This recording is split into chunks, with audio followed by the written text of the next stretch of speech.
Hello students. So today I'll start with the new topic joint products and byproducts. ये अभी मैं इसका part 1 बना रहा हूँ.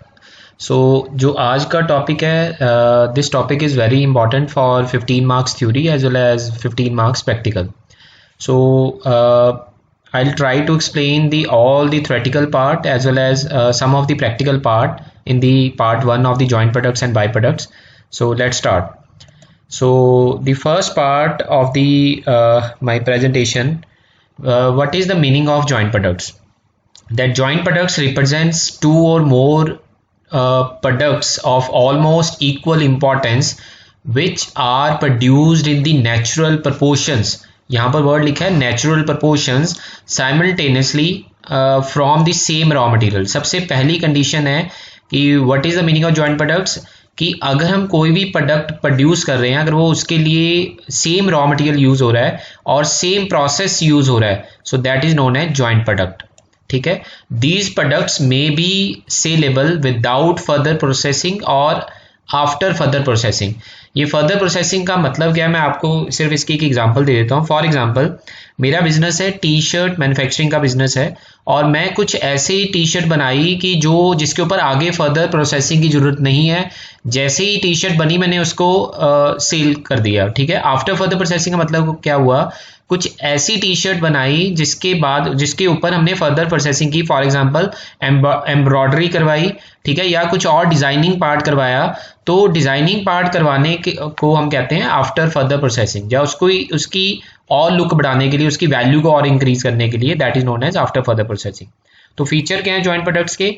दैट फर्स्ट फीचर ही joint products are of almost equal importance. Word है कि जो जितने भी जॉइंट प्रोडक्ट्स होते हैं ये सारे इक्वल इंपॉर्टेंस के होते हैं. In other words, no single one of them can be regarded as the main product. और जो भी जितने भी आप प्रोडक्ट बनाओगे आप उनको ये नहीं कह सकते हो कि ये मेन प्रोडक्ट है. फिर आगे second, these are produce simultaneously from the same material and these are produce simultaneously in the same process. एक हम एग्जांपल लेते हैं. एक एग्जांपल है जैसे ऑयल रिफाइनरिंग का इंडस्ट्री है, उसमें हमने क्या क्या प्रोड्यूस करते हैं ऑयल रिफाइनिंग से? गैसोलीन, पेट्रोल, डीजल, कोलता, कैरोसिन एटसेट्रा. ठीक है. तो ये सारे के सारे मेन प्रोडक्ट है. ठीक है. ठीक है, सारे ही जॉइंट प्रोडक्ट्स हैं. तो उसी के अकॉर्डिंग हमने जॉइंट प्रोडक्ट का मीनिंग किया है. अब जो नेक्स्ट पार्ट आता है, मैं इसको डायग्राम के थ्रू प्रेजेंट करते हैं कि what do you mean by joint product. ठीक है. तो ध्यान से समझना. सबसे पहले हम क्या करते हैं, हम रॉ मटेरियल लेते हैं, कॉमन रॉ मटेरियल लिया, जितने भी प्रोडक्ट्स हमने बनाने हैं, फिर उसमें प्रोसेसिंग कॉस्ट ऐड करते हैं. प्रोसेसिंग कॉस्ट का मतलब होता है वेजेस एंड ओवरहेड्स जो कॉमन होते हैं. अगर हम दोनों को ऐड कर दें, दोनों को ऐड करके जो कॉस्ट बनती है दैट इज नोन है जॉइंट प्रोसेस कॉस्ट और जॉइंट कॉस्ट. की मतलब जो रॉ मटेरियल जो कॉमन हमने लगाया, ठीक है, ये वाला रॉ मटेरियल जो लगाया और ये वाली जो प्रोसेसिंग कॉस्ट लगाई, अगर इन दोनों को ऐड कर दे तो क्या बन जाती है? जॉइंट प्रोसेस कॉस्ट और जॉइंट कॉस्ट.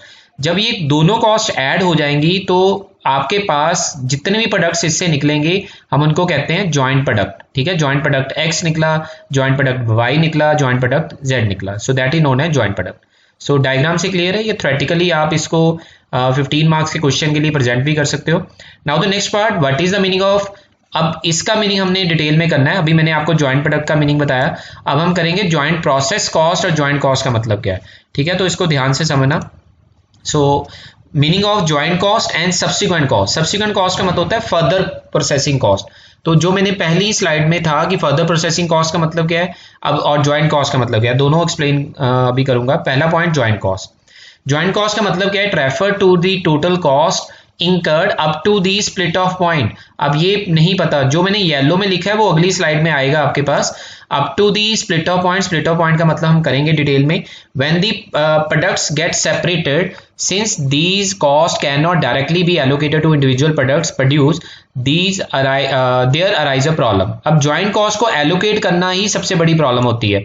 जैसे हमने कहा कि कॉमन रॉ मटेरियल लगाया, कॉमन प्रोसेसिंग कॉस्ट लगाई, दोनों को ऐड किया तो क्या बन गया? जॉइंट कॉस्ट बन गई. तो उसको हमने कैसे करना है? So that is known as joint cost. How to apportion the joint cost in the various product produce. तो उसका फॉर्मूला, पहले जॉइंट कॉस्ट का मतलब क्या है? Common raw material cost, common processing cost. ये प्रॉब्लम है. कौन सी प्रॉब्लम है? ये वाली. इस प्रॉब्लम को कैसे देखना है उसके लिए मेथड्स बने हुए हैं. ठीक है. Now the second part is subsequent cost. It refers to the total cost incurred after the split off point. देखो यहाँ पर पॉइंट क्या है ज्वाइंट कॉस्ट होती है up to the split off point, subsequent cost क्या होती है after the split off point, जहां से आप प्रोडक्ट को स्प्लिट कर देते हो उसके बाद अगर कोई ऐसी प्रोडक्ट जिसके ऊपर आप फर्दर प्रोसेसिंग करना चाहते हो, so that is known as subsequent cost. तो सब्सिक्वेंट कॉस्ट का फॉर्मूला क्या होता है, सब्सिक्वेंट मटेरियल कॉस्ट, कॉमन के अलावा अगर आपने कुछ और मटेरियल ऐड किया, कॉमन प्रोसेसिंग कॉस्ट के अलावा अगर आपने कुछ और प्रोसेसिंग कॉस्ट ऐड की, या फिर and selling and distribution cost को ऐड किया, that is known as subsequent cost. अब इसको हम डायग्राम के थ्रू एक बार एक्सप्लेन करते हैं। सो नेक्स्ट स्लाइड में डायग्राम है इसकी, तो इसको ध्यान से समझना। पहला पॉइंट, अब देखो यहाँ पर पहले रॉ मटेरियल लगाया, ये पहली जो सेकंड स्लाइड में था वो सेम है, अब ध्यान से समझना इसको। तो मैंने दोनों को ऐड किया तो ये ज्वाइंट कॉस्ट आ गई, और इनके इसके बाद ये आपकी ज्वाइंट प्रोडक्ट आ गई, ये यहाँ तक हमने किया था। अब इसको मैं आगे फर्दर एक्सटेंड कर रहा हूँ। अगर मैं ये वाला पॉइंट देखूं, जो मैंने अभी लाइन लगाई है ये वाली लाइन, अगर ये वाली लाइन देखें तो ये लाइन कहती है split off sale value at split off point. इस पॉइंट पे प्रोडक्ट को स्प्लिट कर दिया गया, ठीक है, ज्वाइंट कॉस्ट लगाने के बाद प्रोडक्ट को स्प्लिट कर दिया गया, तो इसको हम कहते हैं sale value at the split off point. अगर मुझे चाहिए कि ये प्रोडक्ट बनी, एक टी शर्ट बन गई फॉर एग्जांपल, 3 टी शर्ट बनाई, तीनों प्रोडक्ट के ऊपर मैंने डिजाइनिंग करवानी है, तो डिजाइनिंग करवाने के लिए वो कॉमन मटेरियल तो नहीं है, इसके ऊपर अलग तरह की डिजाइन होना है, इसके ऊपर अलग तरह का होना है, इसके ऊपर अलग तरह का डिजाइन होना है। तो अगर मैं इसके ऊपर कुछ और कॉस्ट को ऐड करता हूं, ये मैंने डायग्राम बनाई है, so that is further processing cost. तो अगर फर्दर प्रोसेसिंग कॉस्ट ऐड करने के बाद तो ये वाली स्टेज आ गई, तो अब फाइनल प्रोडक्ट बन गया। तो अगर ये फाइनल प्रोडक्ट बना, इस टाइम पे आप अगर प्रोडक्ट को बेचते हो, that is known as sale value after further processing. तो ये आ गया sale value at split off point, ये आ गया sale value at after the further processing. तो ये भी डायग्राम आपने बहुत अच्छे से समझना है, इसको भी नोट डाउन करना है। अब आता है कि मेथड क्या है। मैंने बताया था कि ज्वाइंट प्रोसेस कॉस्ट को एलोकेट करना सबसे बड़ा चैलेंज है, तो इसको एलोकेट करने के लिए काफी मेथड है। तो पहला मेथड है फिजिकल यूनिट मेथड, सेकेंड है average unit cost method, third है survey method oblique point value method, fourth है कंट्रीब्यूशन मार्जिन मेथड, देन है market value at separation point method, then है net realisable value and market value after further processing method. अब ये वाले जो 4 method है ये 15 मार्क्स के लिए इंपॉर्टेंट है फाइनल पॉइंट ऑफ व्यू से, ठीक है। ये आपके 4 मेथड 15 मार्क्स के लिए इंपॉर्टेंट है, और ये 5 मार्क्स के लिए, बट थ्योरी में अगर क्वेश्चन बनता है ये 15 मार्क्स का पूरा क्वेश्चन बनता है, और ये मेथड्स ही पूछे जाते हैं 15 मार्क्स के लिए, ठीक है, थ्योरी के लिए। अब मैं हर एक मेथड को 1 बाय 1 एक्सप्लेन करने वाला हूँ, तो उसकी एक एग्जांपल भी मैंने लिखी है साथ में, और इसका फिजिकल यूनिट का मतलब क्या है वो भी मैंने एक्सप्लेन किया हर एक मेथड का। तो सबसे पहले फिजिकल यूनिट मेथड। तो फिजिकल यूनिट में बेसिकली है क्या है, लिखा हुआ है बेसिस ऑफ अपोर्शनमेंट। इसका बेस क्या है फिजिकल यूनिट में, joint process cost are apportion on the basis of physical volume, मतलब जितनी यूनिट्स आप प्रोड्यूस करते हो joint products at the split off point. Split off point मैंने ऑलरेडी बता दिया कि जहां से आप ज्वाइंट कॉस्ट लगाने के बाद जब प्रोडक्ट को स्प्लिट करते हो तो वहां तक कि जितने फिजिकल वॉल्यूम है उसके अकॉर्डिंग आपने उसको डिवाइड कर देना है। तो अगर कोई प्रोसेसिंग लॉस है उसको भी आपने किस रेशियो में बांटना है, सेम बेसिस पे। तो सेकंड पॉइंट है सूटेबिलिटी, ये मेथड लगता कब है, this method is suitable where the physical units of units products are same. अगर 3 प्रोडक्ट्स आपने बनाए, अगर एक के यूनिट्स केजीज में है, एक के मीटर्स में है, तो वहां पर ये फिजिकल यूनिट मेथड अप्लाई नहीं होगा। अगर सभी के यूनिट सेम है तो आप फिजिकल यूनिट मेथड को अप्लाई कर सकते हो। अब इसकी एक एग्जांपल करते हैं। तो इसकी एग्जांपल है, एक क्वेश्चन है, coke manufacturing company produces the following products by using 10,000 tons of coal at the rate of ₹30 per ton into a common process. इतने टन बनाए, उससे क्या क्या इतने टन मतलब लगाए, और ये आपकी फाइनल प्रोडक्ट निकल के आई है। कोक निकल के आया 7,000 ton, tar, sulphate and benzol ये 96 टन का है। अब इसका मतलब इसका अगर आप टोटल करोगे 7,000, 9,400, 9,504 एंड 9,600, तो ये तो लगाया 10,000 था। इसका मतलब 400 यूनिट्स का आपका लॉस हो रहा है, 400 टन का आपका लॉस हो रहा है। तो इस लॉस की वैल्यू को कैसे मेजर करना है देखना ध्यान से।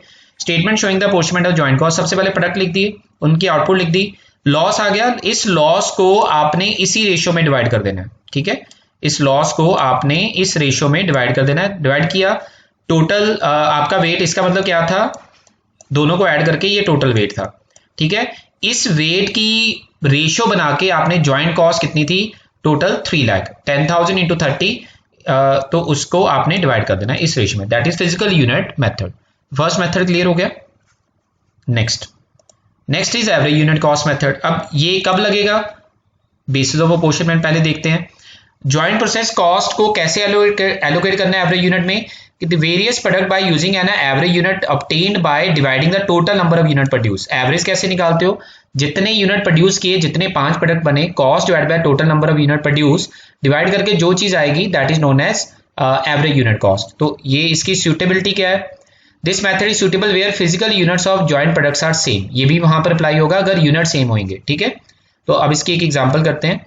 Find out the cost of unit product A B C, 3 product बनाए हैं एवरेज यूनिट के अकॉर्डिंग। अगर कॉस्ट 1,20,000 है और ए के 2000 यूनिट 800 और 1200, देखो ये यूनिट सेम है, मेजरमेंट सेम है। अब इसका पहले एवरेज कॉस्ट निकाल लो, तो 1,20,000 divided by total number of unit 4000, तो एवरेज कॉस्ट कितनी आ गई 30। अब आ गया टेबल, एलोकेट कैसे करना है। प्रोडक्ट लिखा, आउटपुट लिखी 2000, 800, 1200, एवरेज कॉस्ट कितनी है 30, मल्टीप्लाई किया तो टोटल आ गया 120। और आप चेक कर लो ये 120 ही था, ठीक है, ये 120 था। तो 120 को हमने एलोकेट कर दिया 60, 24, 36। This is second method. Third method survey method oblique point value method. This is totally theoretical method, but फिर भी हम इसको एक बार देखते हैं प्रैक्टिकली कैसे हो सकता है। तो पहला पॉइंट क्या है, इसमें लिखा है basis of apportionment, joint process cost और apportion on the basis of point value, percentage assign to the product according to their relative importance. अगर मेरी फैक्ट्री में 4 प्रोडक्ट बन रही हैं, चारों की इंपॉर्टेंस अलग अलग होगी, तो उनको पॉइंट असाइन किए जाते हैं या उनको परसेंटेज असाइन की जाती है। फॉर एग्जाम्पल ए प्रोडक्ट बना कि वो 20% ज्यादा इंपॉर्टेंट है as compare to other than 3 products, ठीक है। तो जो पॉइंट वैल्यू होगी उसी के बेसिस के ऊपर आपने टोटल ज्वाइंट कॉस्ट को एलोकेट करना है पॉइंट वैल्यू के अकॉर्डिंग। तो कैसे करना है, ये क्वेश्चन है। 2 प्रोडक्ट बने, ज्वाइंट प्रोडक्ट बनाए, 3 प्रोडक्ट बने ए बी सी, ज्वाइंट वही सेम, देखो लास्ट वाली एग्जांपल है। और बस उन्होंने ये कहा कि ए को 2 पॉइंट दिए, बी को 10 पॉइंट दिए, सी को 2.5 पॉइंट दिए। इसका मतलब जिसको पॉइंट ज्यादा है वो वैल्यू ज्यादा इंपॉर्टेंट है। फिर उसके बाद ये है, फिर उसके बाद ये है। अब एलोकेट कैसे करना है, आउटपुट लिखी, पॉइंट लिखे, पॉइंट के अकॉर्डिंग उनकी मल्टीप्लाई कर देना है। 2000 into this, 800 into this, 1200 into this, तो मल्टीप्लाई करके ये आपकी वैल्यू आ जाएगी। जब ये वैल्यू आ जाएगी, इसकी रेशो में आपने टोटल 1,20,000 को एलोकेट करना है। अब आप चेक भी कर लो, ये 1,20,000 को एलोकेट किया। ये 3 मेथड आपको क्लियर है। सबसे पहले हमने किया physical unit, average and then survey वाला। अब नेक्स्ट है कंट्रीब्यूशन। कंट्रीब्यूशन मार्जिन मेथड आप सभी ने पढ़ा है सीवीपी में। सीवीपी में हम क्या करते थे, कंट्रीब्यूशन का मतलब होता था सेल्स माइनस वेरिएबल कॉस्ट, ठीक है। तो यहां पर 2 पॉइंट्स सबसे ज्यादा इंपॉर्टेंट है। पहले बेसिस क्या है, इसमें 2 तरीके की कॉस्ट आएगी। एक तो वेरिएबल होगी, जो वेरिएबल कॉस्ट होगी, वेरिएबल ज्वाइंट कॉस्ट होगी, उसको आपने डिवाइड करना है फिजिकल वॉल्यूम की रेशो में। ये याद रखना पॉइंट, वेरिएबल कॉस्ट को। अगर फिक्स कॉस्ट है, फिक्स कॉस्ट को डिवाइड करना है on the basis of contribution. तो कंट्रीब्यूशन कैसे आता था, सेल्स माइनस वेरिएबल कॉस्ट, ठीक है। तो मल्टीप्लाई करके, मतलब वेरिएबल कॉस्ट को माइनस करके जो चीज आएगी दैट इज कंट्रीब्यूशन। तो इसकी एक एग्जांपल देखते हैं। 2 प्रोडक्ट हैं, ए एंड बी 2 प्रोडक्ट हैं, और लिखा हुआ है सेल्स के यूनिट्स इतने हैं, सेलिंग प्राइस इतनी है, बी के यूनिट्स इतने हैं, उसकी सेलिंग प्राइस इतनी है, और वेरिएबल कॉस्ट इतनी है, फिक्स कॉस्ट इतनी है। तो वेरिएबल को किस रेशियो में डिवाइड करना था, वॉल्यूम की रेशियो में, क्वांटिटी की, फिक्स को कंट्रीब्यूशन की। तो इसका टेबल देखो, पहले आउटपुट लिखा, सेल निकाल ली। सेल कैसे आई, अगर मैं 200 को उसकी सेलिंग प्राइस 120 के साथ मल्टीप्लाई करूं तो मेरे पास ये वैल्यू आ जाएगी।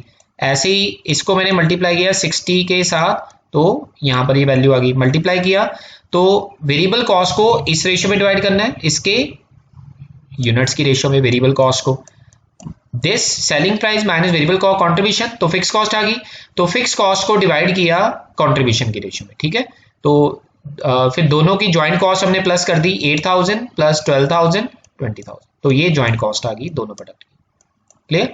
तो ये 4 मेथड थे टोटली थ्योरेटिकल। अब जो नेक्स्ट मेथड मैं करवाने वाला हूं वो सारे ही प्रैक्टिकली इंपॉर्टेंट है, और उनमें से लास्ट वाला मेथड है रिवर्स कॉस्ट मेथड, जो प्रैक्टिकली पूछा जाता है, जिसके मैं सेकंड जो इसका पार्ट बनाऊंगा उसमें आपको क्लियर हो जाएगा, ठीक है। So the next part, market value at separation point.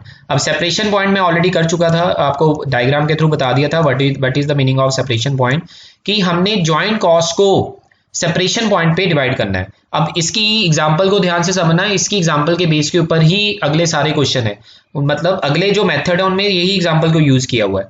तो सबसे पहले basis of apportionment, joint cost are apportioned in the ratio market value of the joint products at the separation point, ठीक है। Market value market value of the joint products at the separation point. ठीक है, ये method लगता कब है? This method is suitable where further processing cost after separation point are incurred disproportionately, और इसका मतलब क्या है? Where all the joint products are not subject to further processing. मतलब ये मेथड तब लगेगा जब ये जरूरी ना हो कि हमने जो प्रोडक्ट्स बनाई हैं उनको आगे फर्दर प्रोसेसिंग पे भेजना ही भेजना है। ठीक है, ये नहीं होना चाहिए, वो भेजी भी जा सकती है नहीं भी, बट ये कोई कंडीशन लगी नहीं होनी चाहिए कि उसको हमने फर्दर प्रोसेसिंग के लिए भेजना है। तो इसकी एक एग्जांपल करते हैं। तो एग्जांपल ध्यान से समझना, ये क्वेश्चन है एक्चुअली, ये मैंने तुलसियान की बुक ली है और जवाहरलाल की बुक में से कुछ एग्जांपल है, थ्योरेटिकल पोर्शन को कवर किया है, और जो मेरी अपनी बुक है वीके वाली बुक में से, उसमें से भी कुछ एग्जांपल को मैंने कवर किया।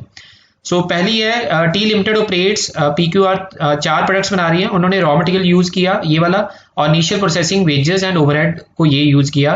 ये आप चेक करो, ये इनिशियल है, this is common raw material, this is common processing cost. ठीक है, और ये टेबल दिया हुआ है कि output selling and additional processing cost बताइए। Output selling price at split off point, अगर आप स्प्लिट ऑफ पे बेच देते हो तो 40 रुपए में बिकेगा, अगर आप उसके ऊपर कोई फर्दर प्रोसेसिंग करके फिर बेचते हो तो वो 70 रुपीज में बिकेगा। तो एडिशनल कॉस्ट कितनी लगेगी? 2.5 लाख रुपए। ठीक है, तब 70 रुपए में बिकेगा। फिर आपसे पूछा गया है statement showing the apportionment of joint cost on the basis at the split sale value at split off point. Prepare a statement showing the product wise total profitability for all the products are sold at the split off point. बेटा ये split off point हम already कर चुके हैं, diagram में मैंने आपको समझा दिया था। Prepare a statement showing the product wise and total profitability for all the products are sold after further processing. ठीक है, अब ध्यान से सुनना कि सबसे पहला पॉइंट है जॉइंट कॉस्ट कितनी है। तो ध्यान से समझो कितनी है जॉइंट कॉस्ट, समझ में आया कहां पर है जॉइंट कॉस्ट? मैं ये रही जॉइंट कॉस्ट, इन दोनों को अगर हम ऐड कर दें तो ये जॉइंट कॉस्ट आ जाती है टोटल 2,50,000, 2,50,000, 5 लाख। ठीक है, ये जॉइंट कॉस्ट है। अब इसकी हम प्रैक्टिकली सॉल्व करते हैं, सोल्यूशन देखते हैं। सबसे पहला पॉइंट पूछा गया था prepare statement showing the apportionment of joint cost on the basis of sales value at split off point. ठीक है, और दूसरा पूछा था इसी स्प्लिट ऑफ पॉइंट पे आपने प्रॉफिटेबिलिटी निकालनी है, product wise total profitability eight split off point. पहले पूछा कि जॉइंट कॉस्ट को एलोकेट करो, फिर कहता है प्रॉफिटेबिलिटी निकालो। अब टेबल समझो, पहले प्रोडक्ट दिए हुए थे 10,000, 20,000, 30,000, 40,000, उनकी सेलिंग प्राइस थी स्प्लिट ऑफ वाली, देख लो 40, 30, 20, मतलब बिफोर फर्दर प्रोसेसिंग से पहले, तो ये वैल्यू आ गई। तो जॉइंट कॉस्ट थी 5 लाख, चेक करो जॉइंट कॉस्ट 5 लाख थी ना वहां पर। तो जॉइंट कॉस्ट को इस रेशियो में डिवाइड करना है, इस रेशियो में डिवाइड करके और सेल माइनस जॉइंट कॉस्ट, ये आपका प्रॉफिट आ जाएगा। ये पहले पॉइंट का आंसर है ये वाला, दिस इज पॉइंट ए और दिस इज पॉइंट बी। ठीक है, ये बी का answer. Now the next part, prepare a statement showing the product wise and total profitability of all the products are sold after further processing है, but cost को तो joint split off point पे ही बेचना है, मतलब आपने allocate करना है, बट आपने फर्दर प्रोसेसिंग के बाद करना है। तो आपने पहले यूनिट लिखा है और फर्दर प्रोसेसिंग की सेलिंग प्राइस कितनी थी वो उसके साथ मल्टीप्लाई किया, ज्वाइंट कॉस्ट को वही एलोकेट किया। देखो ज्वाइंट कॉस्ट वही है जो हमने पहले ली थी, फर्दर प्रोसेसिंग कॉस्ट ऑलरेडी दी हुई थी, this minus 7 lakh minus this is equal to ये वाली वैल्यू आ जाएगी, minus this is equal to this, minus this is equal to this, ये वैल्यू आ जाएगी। ठीक है, तो आप चेक कर सकते हो कि हमें यहाँ पर प्रॉफिट हो रहा है अगर फर्दर प्रोसेसिंग करके बेच रहे हैं 3,50,000, और यहाँ पर कितना हो रहा है पहले अगर बिना फर्दर प्रोसेसिंग के बेचते हैं तो देखते हैं कितना होता था 3 लाख। तो बेटर क्या है कि हमें फर्दर प्रोसेसिंग कर लेनी चाहिए और हमें उसको आगे फर्दर प्रोसेसिंग करके बेचना चाहिए क्योंकि हमें प्रॉफिट ज्यादा हो रहा है। ठीक है, तो ये आप कंपैरिजन के लिए भी यूज कर सकते हो। अब आ गया next method, market value after further processing method, मतलब कि जो हमने ज्वाइंट कॉस्ट को एलोकेट करना है वो आफ्टर फर्दर प्रोसेसिंग के अकॉर्डिंग एलोकेट करना है। एग्जाम्पल वही है जो मैंने अभी पीछे क्वेश्चन में करवाई थी, पीछे मेथड में करवाई थी। तो इसके पहले बेसिस ऑफ अपोर्शनमेंट देख देते हैं। ज्वाइंट कॉस्ट को अपोर्शन करना है on the market value of the joint product after further processing. ठीक है, आफ्टर फर्दर प्रोसेसिंग के बाद वाले के अकॉर्डिंग एलोकेट करना है। सूटेबिलिटी, ये तब मेथड लगेगा अगर when all the joint products are subject to further processing, कि अगर सारी प्रोडक्ट्स आगे फर्दर प्रोसेसिंग के लिए जाएंगी तो ये मेथड लगाना है। ठीक है, and incurred proportionally where all the joint products are subject to further processing, वही मैंने पॉइंट दोबारा से लिख दिया है। ठीक है, अब इसकी एग्जांपल देखते हैं। देखो सेम क्वेश्चन मैंने लिया है, आप चेक कर लो, सेम क्वेश्चन है, बट मैंने यहां पर सिर्फ फर्स्ट पॉइंट चेंज हुआ है कि जो ज्वाइंट कॉस्ट है वो आपने sale value after further processing के अकॉर्डिंग एलोकेट करना है और बाकी सारा पॉइंट सेम है। बाकी दोनों पॉइंट सेम है। अब इसकी देखते हैं एग्जांपल जॉइंट कॉस्ट को। अब जॉइंट कॉस्ट तो वही है, चेक कर लो 5 लाख रुपीस। अब इसको एलोकेट कैसे करना है? अब देखो पहले पॉइंट में डिफरेंस है, वहां पर एट स्प्लिट ऑफ पॉइंट था, यहाँ पर आफ्टर फर्दर प्रोसेसिंग है। अब यहाँ पर इसका टेबल देखना आप ध्यान से। सबसे पहले ज्वाइंट कॉस्ट कैसे आएगी? ज्वाइंट कॉस्ट अपोर्शन कितनी थी, किस रेशो में बांटनी है? Sales value after further processing, this is the major point. तो सेल वैल्यू निकाल लेनी है आफ्टर फर्दर प्रोसेसिंग वाली 10,000 इंटू 70, और जो भी यूनिट्स थे उनको sale value after further processing का जो रेट था मल्टीप्लाई किया, ये वैल्यू आ गई। इसकी रेशो में आपने ज्वाइंट कॉस्ट को एलोकेट करना है, ठीक है।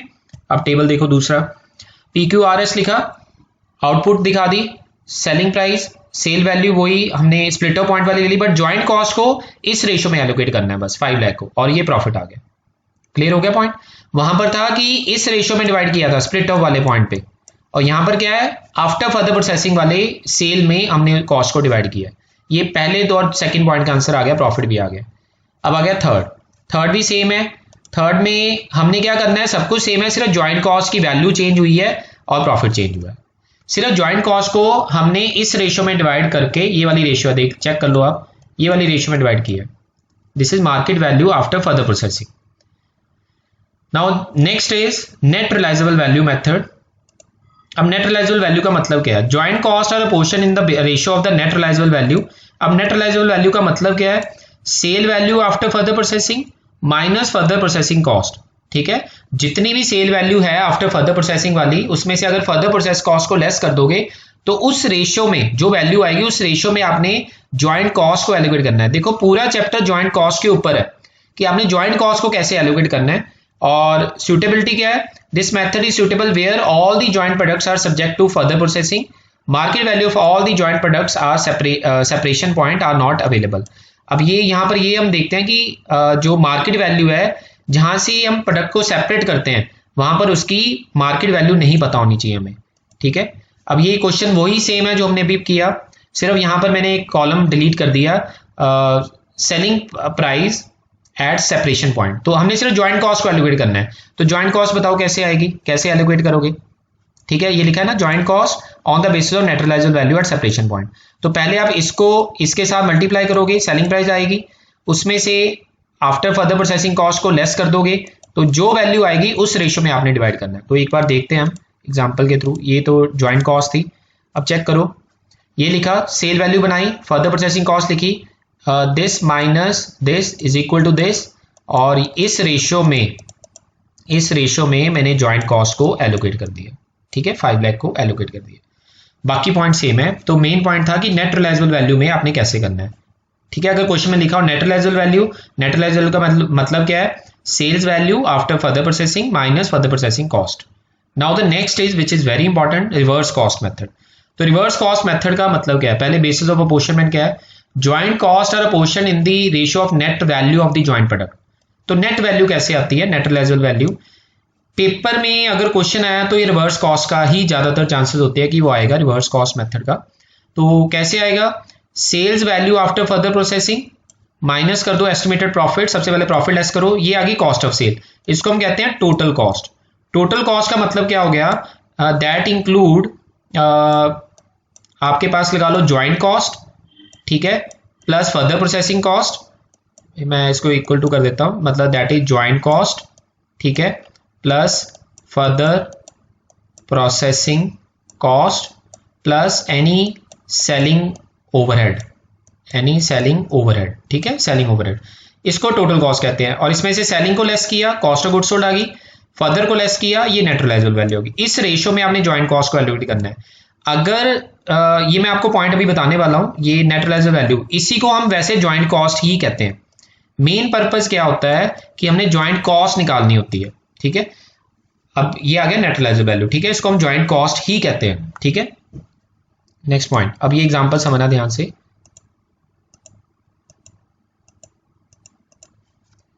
हाँ जी, next, in processing a basic raw material 3 joint product PQR incurred a joint cost. कितनी है ज्वाइंट कॉस्ट? 5 लाख। तीनों की इकट्ठी है, हमें इंडिविजुअल नहीं पता P की कितना है, Q की कितनी है, R की कितनी है। तीनों की आउटपुट बताई हुई है 10,000, 20,000, 30,000, तीनों की सेलिंग प्राइस बताई हुई है। तीनों की फर्दर प्रोसेसिंग कॉस्ट बताई हुई है, ठीक है, और तीनों का प्रॉफिट परसेंटेज बताया हुआ है ऑन सेल्स, ठीक है, फर्दर प्रोसेसिंग कॉस्ट है। Assume that selling and expenses are portioned over the products as a percentage of cost of sale। अगर ये लाइन ना लिखी होती और अगर क्वेश्चन में सेलिंग ओवरहेड आते तो हमने यहाँ पर तो लिखा है कॉस्ट ऑफ सेल में, अदरवाइज हमने सेल की रेशियो में डिवाइड करना था, परसेंटेज ऑफ सेल, ये याद रखना पॉइंट। अगर क्वेश्चन में सेलिंग ओवरहेड नहीं दिए और सेलिंग ओवरहेड हमारे बैलेंसिंग फिगर आती है तो हमने सेलिंग ओवरहेड को हमेशा परसेंटेज ऑफ सेल की रेशियो में डिवाइड करना है। अब क्वेश्चन आता है कि ये लाइन ना भी लिखी हो, फिर कैसे पता चलता है कि सेलिंग ओवरहेड है, तो मैं अभी आपको बता रहा हूँ। तो यहाँ पे लिखा है कि ज्वाइंट कॉस्ट को बताओ कैसे एलोकेट करना है, तो इसकी एक एग्जांपल के थ्रू नेक्स्ट करते हैं। पहले देखो क्या लिखा, फर्दर प्रोसेसिंग कॉस्ट लिख दी, ये सेलिंग प्राइस थी, एस्टिमेटेड प्रॉफिट था 10%, आप चेक कर लो, चाहे चेक करो, यहाँ पर लिखा है 10,000 30, 20,000 20, 30,000 into 10, ठीक है, तो ये आपके पास पॉइंट आया था ये वाला। फिर आगे एस्टिमेटेड प्रॉफिट, प्रॉफिट क्या था 10%, 20%, 30%, 10% of this, 20% of this, 30% of, ये आ गया 10 लाख, 20 लाख, ये क्या आया 8 लाख, ये आ गई कॉस्ट ऑफ सेल। तो कॉस्ट ऑफ सेल कितनी आ गई 8 lakh, this is called total cost. अब आ गया सेलिंग एंड डिस्ट्रीब्यूशन कैसे निकालने हैं, ये टोटल कॉस्ट लिखी मैंने, देखो चेक करो, ये मैंने टोटल कॉस्ट लिखी है, इसमें से मैंने लेस कर दिया फर्दर प्रोसेसिंग। फर्दर प्रोसेसिंग क्या थी, फर्दर प्रोसेसिंग को ध्यान से समझना, फर्दर प्रोसेसिंग था 10,000 इंटू 70, इसको इसके साथ मल्टीप्लाई किया, 20,000 इंटू 6, 30,000 इंटू 2, कर लो कितना हो गया 70,000 प्लस 120 190 प्लस 60 250, तो 250 मैंने यहाँ पर लेस कर दिया, फर्दर प्रोसेसिंग लेस किया, और फिर मैंने लेस किया ज्वाइंट कॉस्ट। ज्वाइंट कॉस्ट आपको ऑलरेडी दी हुई थी 5,10,000। अगर बेटा ये याद रखना, दिस माइनस दिस, अगर डिफरेंस बचता है तो हम उसको कहते हैं सेलिंग एंड डिस्ट्रीब्यूशन ओवरहेड। अगर ये डिफरेंस नहीं आता, निल आता है, तो हम कहते हैं सेलिंग एंड डिस्ट्रीब्यूशन ओवरहेड निल है। यहां तक पॉइंट क्लियर हुआ। तो ये 40,000 हमने बैलेंसिंग फिगर निकाल ली है, ये कैसे निकाली वो मैंने आपको बता दिया, this is called balancing figure. 40,000 आ गया। अब वो क्या कहा था, कॉस्ट ऑफ सेल के ऊपर बेस है, तो हमने 40,000 को इस रेशियो में डिवाइड कर देना है, कॉस्ट ऑफ सेल की रेशियो में, तो ये आ जाएगा 13,500, 16,000, 10,500। लेस किया, फर्दर प्रोसेसिंग कॉस्ट को लेस किया, तो ये डिफरेंस आ गया। अब ये डिफरेंस आपकी ज्वाइंट कॉस्ट आ गई कि P का 1,86,500 है, Q का 1,84,000 है और R का 1,39,500, दिस इज कॉल्ड 5,10,000। जो हमने ये ज्वाइंट कॉस्ट थी, हमने उनको एलोकेट कर दिया कि किस प्रोडक्ट की कितनी कितनी ज्वाइंट कॉस्ट है। And this method is very very important. इसमें मैंने 2 पॉइंट बताए हैं कि सेलिंग एंड डिस्ट्रीब्यूशन ओवरहेड को कैसे निकालना है। अगर डिफरेंस मतलब सेल टोटल कॉस्ट में फर्दर और ज्वाइंट को लेस करते हैं, अगर डिफरेंस ज्यादा बचता है तो सेलिंग एंड डिस्ट्रीब्यूशन ओवरहेड है, अगर नहीं है तो निल, ठीक है, तो जो सेलिंग एंड डिस्ट्रीब्यूशन ओवरहेड को निल अज्यूम करना है। So thank you very much.